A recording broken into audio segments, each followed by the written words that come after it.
وایي چې زموږ ډېر پرمختللی پوځ ده په نړۍ کې، پرمختللي استخبارات لرو، پولیس لرو، خو خپل امنیت ونیسئ، نو موږ نه ولې تضمین غواړئ؟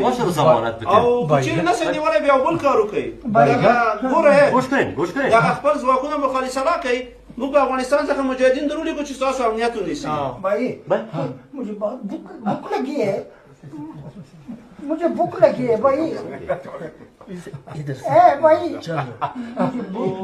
ये भूख लगी है.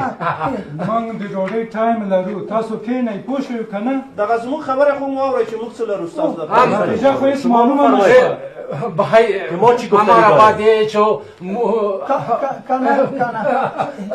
इजाजत कम है. आओ चलो आओ आओ مونږ خو د ډوډۍ ټایم لرو، تاسو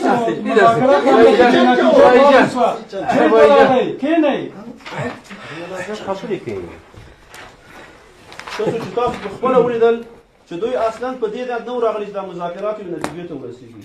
دوی اصلا د صلاحیت د مذاکراتو نه درلوده. موږ خو غواړو چې دغه ستونزه حل سي، دغه دوه مسلمان ملتونه د ورونو په څېر ژوند وکړي. د پاکستان ملت او مسلمان ملت د زموږ ورونه دي او افغانان هم ټولې نړۍ ته معلومه ده چې مسلمان خلک دي.